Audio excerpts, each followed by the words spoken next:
Hello, friends. How's your English today? Welcome back to Daily English Pod, where we improve our English step by step. Today, we're going to talk about safety first, English for hotel housekeeping safety rules and procedures. We'll also share simple, useful phrases that you can use in real-life situations. So, hello.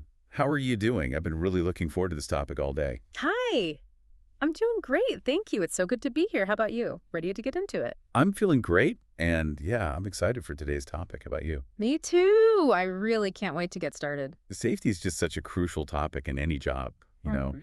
and being able to communicate clearly about it in English is, well, it's essential. Oh, I completely agree. It really is. When you're working fast and you're handling all sorts of different equipment or chemicals, clear communication is just everything. It is. This is going to give our listeners some really powerful, simple English tools. Absolutely. Now, before we jump into all the vocabulary and phrases, Yeah. we just have a quick favor to ask you, Yeah. our listener. If you find this lesson helpful, and we really hope you do, please remember to hit that like button, subscribe to Daily English Pod, and maybe share this with friends or colleagues who are also learning. Yes. When you share, it really helps other learners find the show, and that keeps us going. It does. Your support helps us create more content that's all about, real-world practical English. Exactly. Let's make sure we are all safe and speaking confidently. Okay, so let's start at the very beginning of the workday. Getting ready. The first step. Right. Every day, a supervisor or a colleague might check in to make sure everyone is prepared, because it usually happens right before you start working. So our first key phrase is a question. It's, are you ready for your shift? A really common one. Yeah. And let's break down two key words here. First, shift. Mm-hmm. The word shift just means the specific time you work. If you work from 7 a.m. to 3 p.m., that's your morning shift. It's a very common word in hospitality. And the first part, are you ready? That's just a quick way to ask if you have everything you need. Do you have your uniform, your keys, your cart supplies, and maybe most importantly, are you mentally prepared to start? It's a standard, friendly question. So how can our listener give a simple, clear, and positive answer to that? Well, the goal is to be brief, but also informative. So you can start with a simple, yes, I am. Okay. And then you can add a small piece of information. For example, yes, I am. I checked my cart already. That's perfect. It shows you're prepared. Okay, let's practice that response slowly. Listen closely and try repeating it. Yes, I am. I checked my card already. Let's do it one more time, nice and clear. Yes, I am. I checked my card already. And you can change that little detail too. Maybe you just put on your protective equipment. You could say something like, yes, I am ready. I put on my gloves and mask. Yeah. It's a great, simple sentence structure to use. That's really useful. Okay, now let's look at the philosophy behind everything we're talking about today. This is our second phrase. It's short, but it's powerful. What is it? Safety first. Ah, yes. The golden rule. Exactly. It's used as a quick reminder. It just means that safety, being secure and avoiding accidents, is the most important thing. You have to think about safety before you worry about being fast. You'll hear this everywhere in a professional setting, and it's a perfect phrase to say to yourself or a colleague when you start cleaning a room or before you lift a heavy object. It reminds everyone to just pause and think. Yes. Now, I want you, the listener, to practice the sound of the stress on this one. It's a quick phrase, so try to say it with a bit of energy. Repeat after me slowly. Safety first. Nice. Again, safety first. Excellent job. And remember, using simple, clear, short phrases like this one, it just makes you sound really confident in English. It really does. Okay, let's put both of those phrases together in a very short conversation, like what you might hear at the start of a shift. I'll be the supervisor. And I'll be the housekeeper. I'm ready. Good morning. How are things? Are you ready for your shift? Good morning. Yes, I am. I have my keys, my checklist, and my cleaning supplies. Safety first. Great. Please start on the 5th floor today. Got it. I'll start now. See how smooth that was? Using short, clear sentences like those at work really helps your English communication. It makes a huge difference. Okay, now, when we talk about rules and procedures, we need to be really clear about how necessary something is. Right. Like, is it a rule or is it just good advice? Exactly. And to do that, we use special verbs called modal verbs. For today, we're going to focus on two big ones, must and should. Okay. First, let's look at the modal verb must. We use must when we talk about a rule that is absolutely necessary. It's mandatory, it's required, it is not optional. So think of must as non-negotiable. If your manager says you must do something, you really have no choice in the matter. That's right. And we can form a question with it really easily just using the structure, must I, and then the verb. Mm-hmm. For example, let's take a security procedure. A good question would be, must I check the window locks in every room? Ooh, that's a good one. And in many hotels, especially on the lower floors, that is a strict rule. So the answer would be a strong yes. Right. The full answer would be something like this. And let's have everyone listen and repeat this rule slowly. Yes, you must check the window locks in every room. Good. Let's do it again, and this time, focus on the stress on that word must. Yes, you must check the window locks in every room. Now, what if the rule is not necessary? Maybe it's a good idea, but not, required. Mm-hmm. For that, we use the phrase, don't have to. This means it's optional. I see. So if I ask, must I use the heavy-duty vacuum cleaner in every room?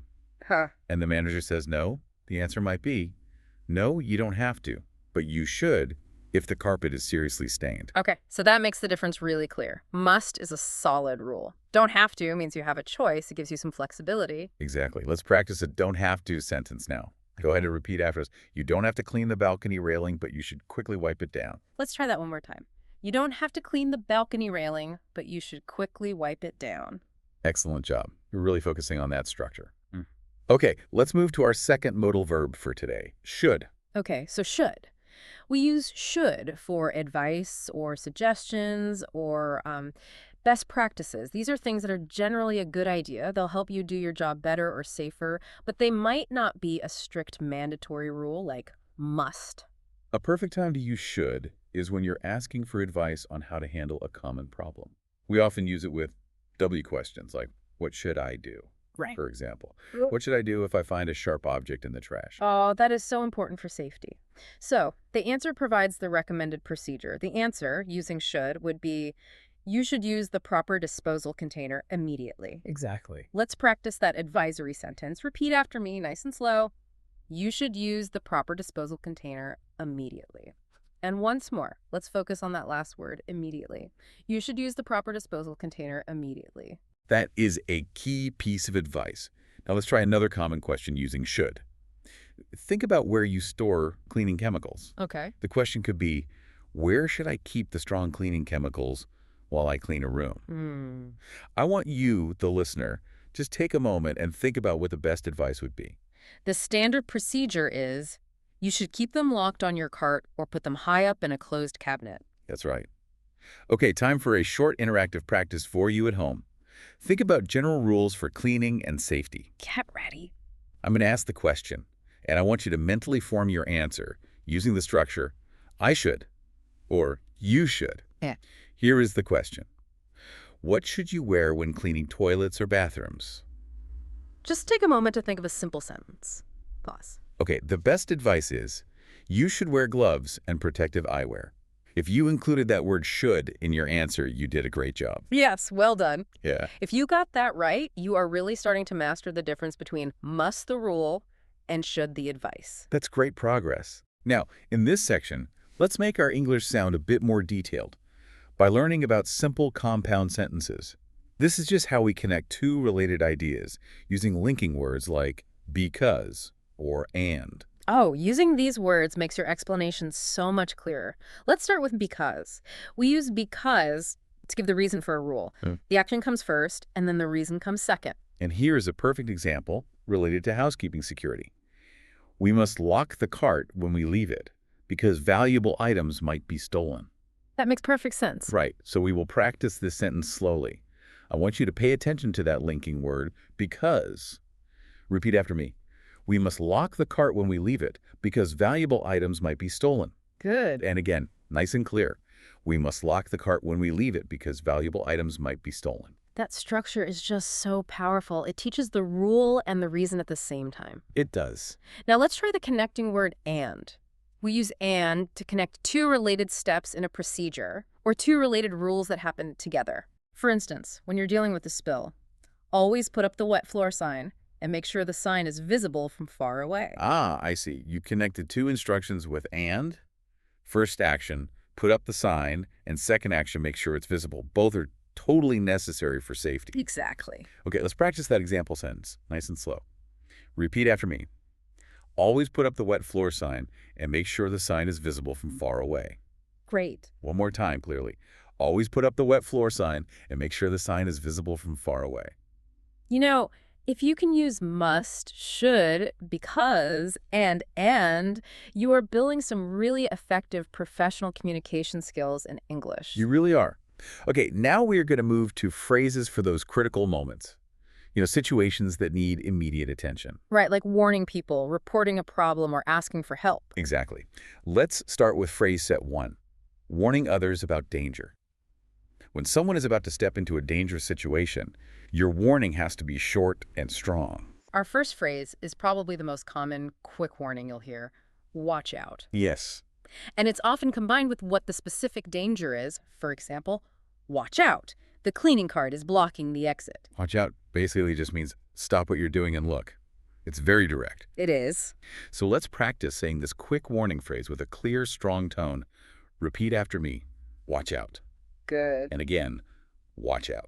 A second warning, which is a little more detailed, uses the phrase, be careful of. This tells the person exactly what the risk is. Okay. For example, be careful of the broken glass under the bed. That's a good one. Let's practice that detailed warning. Repeat after me slowly. Be careful of the broken glass under the bed. One more time. One more time.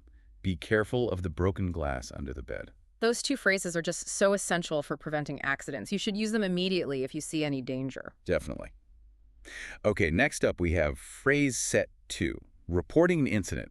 This means you need to tell your manager or supervisor what happened or what you found. And since the action is already finished, we have to use the past tense. Right, that's the key. So let's imagine you find something that shouldn't be in the room, like a strange package or something. You need to report it. So we use the past tense of find, which is found. Right. Example 1. I found a suspicious package in room 305. See, the supervisor needs to know the action, which was found, the object, a suspicious package, and the location, room 305. It's very clear. It is. Let's practice that key reporting phrase. Repeat after me. I found a suspicious package in room 305. Once more. I found a suspicious package in room 305. Now let's imagine you almost had an accident, a near miss. Reporting these is also really crucial for safety records, and you still need to use the past tense for what happened. Right, like reporting a slip. An example could be, I slipped on the wet tile, but I didn't fall. So slipped is the past tense of slip. Yeah. That report confirms the dangerous condition, the wet tile, but also assures the supervisor that you're okay. Let's practice that important report phrase slowly. Repeat after me. I slipped on the wet tile, but I didn't fall. Good. Again, I slipped on the wet tile, but I didn't fall. Just remember, when you're reporting something that already finished, always use the past tense. That's the main takeaway. Finally, we have phrase set 3, requesting help. Sometimes you need help, and your request needs to be clear and polite, even if the situation feels urgent. If the situation involves a guest or a security risk, you might need to call security. The most direct, but still polite way is using can you please, Right. For example. Can you please call security to room 410? And if the task is more physical, like lifting something, you need to state what you need clearly. You can use the word assistance, which is a professional way to say help. Okay, so how would that sound? You could say, I need assistance with moving the heavy couch. Let's practice that request. Repeat after me. I need assistance with moving the heavy couch. One more time. One more time. I need assistance with moving the heavy couch. That's great. Now, for a slightly longer and very polite request, especially if you're asking a busy colleague for help, we use the phrase, would you mind? Oh, that's a really good one. Yeah. Can you model a very polite request for a heavy item for us? Of course. I could say, would you mind helping me lift this box? It's too heavy for me to move alone. That structure, would you mind, plus the verb with ing at the end, is just perfect for professional politeness. It really is. Okay, let's practice that polite request. Listen and repeat slowly. Would you mind helping me lift this box? It's too heavy for me to move alone. Good. One more time. Would you mind helping me lift this box? It's too heavy for me to move alone. These phrases really do ensure you get the help you need, but you also maintain a professional and courteous tone. Absolutely. Okay, to wrap up our main segment, let's talk about a few simple communication tricks that make your English sound more natural and more professional at work. I love these tips. Me too. So, cultural tip 1, using short confirmations. Okay, so when a supervisor gives you an instruction or a rule, you don't actually need to repeat the whole instruction back to them. Right. Native speakers use really short, quick confirmations to show that they heard and they understood. The most common ones are, got it, or roger that. Yeah. Or sometimes you'll even hear, copy that. Mhm. They're all much faster than saying, yes, I understand that I need to do that rule. So much faster. Let's practice using them. I'll give you an instruction and you can just respond quickly. Sounds good. Okay. Remember to check under the bed for forgotten items before you leave the room. Got it. Lock the storage closet when you finish restocking the towels. Roger that. See? See how quick and clear that is? Using got it just shows confidence and it saves time. It really does. Let's have everyone practice that main one. Got it. Repeat slowly after me. Got it. Good. Again, got it. That simple little phrase will make your English sound instantly more natural in the workplace, I promise. It will. Okay, cultural tip 2. Stress on urgency. Ooh, this is a good one. In urgent safety situations, your voice has to change. You need to put stress on the words that demand immediate action. This makes sure that everyone understands how serious the danger is. So true. If you're telling someone to stop or to evacuate, the words that mean now or immediately must be emphasized to show that urgency. Exactly. For example, if you see someone about to use a broken machine, you'd stress the urgency like this. Stop using that machine now. Right, you can hear the stress. Or if the fire alarm goes off, you might hear, evacuate the area immediately. You hear how I stressed, immediately. Yes. If you're the one giving the warning, you have to use a stronger tone to make sure that message is received and people act on it right away. Right. Let's practice stressing the urgent word. I want you to repeat this warning and stress the word in capital letters. Leave the area fast. Okay. Again, leave the area fast. Excellent practice. Now you know how to give a clear instruction and how to sound natural when you receive one. Right. So, quick review. What have we covered today? We looked at how to start the day with, are you ready for your shift? We learned the difference between necessary rules using must and suggestions using should.